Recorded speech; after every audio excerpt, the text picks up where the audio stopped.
Hello বন্ধুরা, এই মুহূর্তে আপনারা দেখছেন প্রিয় ছাদ বাগান। এটি আমার পাকিস্তানি মৌসুমী লেবুর গাছ। গুটিগুলি যখন 25 গ্রাম সাইজের ছিল, তখন আমি আমার বাড়ির তৈরি জৈব মিশ্র সার প্রায় 600 গ্রাম মতো মাটিতে দিয়ে জল দিয়ে দিয়েছি। এখন গুটিগুলি 50 গ্রামের থেকে একটু বড়।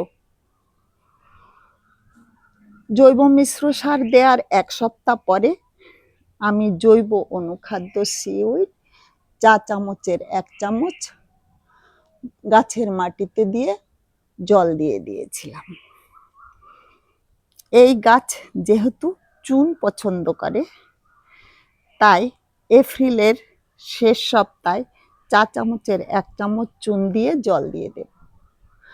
আবার গাছটিতে আমি জৈব মিশ্র সার দেব মে মাসের শেষ সপ্তাহে। আমার লেবু গাছগুলিতে আমি বছরে 3 বার জৈব মিশ্র সার দিয়ে থাকি। গুটি সেট হয়ে যাওয়ার পর মে মাসের শেষ সপ্তাহে এবং সেপ্টেম্বরের শেষ সপ্তাহে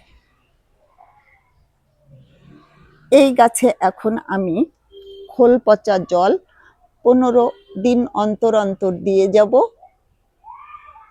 আর জৈব কীটনাশক 15 দিন অন্তর, কখনো কাকা কখনো সোনাটা স্প্রে করে যাব। এই গাছটিতে এই মুহূর্তে 45টি মৌসুমী লেবু আছে।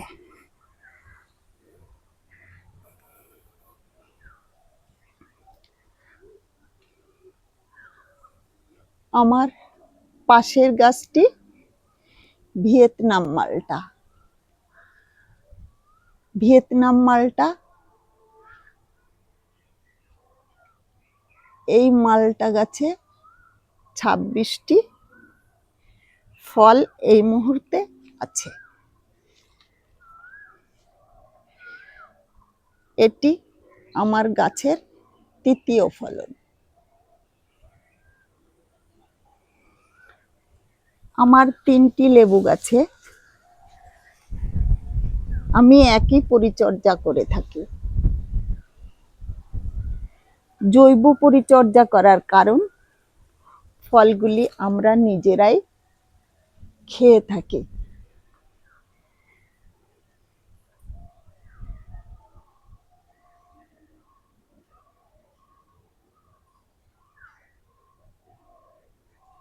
ভিয়েতনাম মালটা পরে ফুল আসা সত্ত্বেও আকারে বেশ বড় হয়ে উঠেছে। আমার আর একটি মৌসুমী লেবুর গাছ,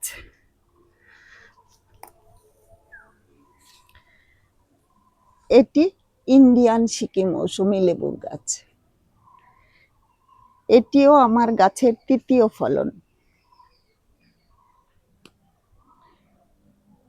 এই গাছটিতে এই মুহূর্তে 32টি ফল আছে। ফাইনালি আমার সমস্ত গাছে কত ফল থাকে সেটি পরের ভিডিওতে জানাবো। আমি কিন্তু আমার কোনো গাছে বিন্দু মাত্র রাসায়নিক সার ব্যবহার করি না।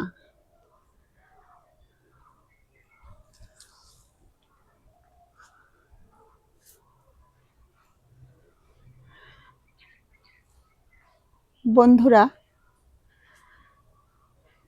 আমাদের শারীরিক সুস্থতার কথা ভেবে জৈবভাবে ফল করাই উচিত মনে করি।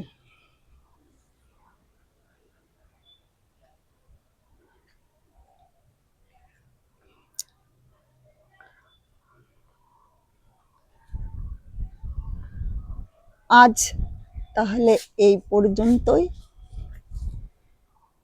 দেখা হবে পরের কোনো ভিডিওতে।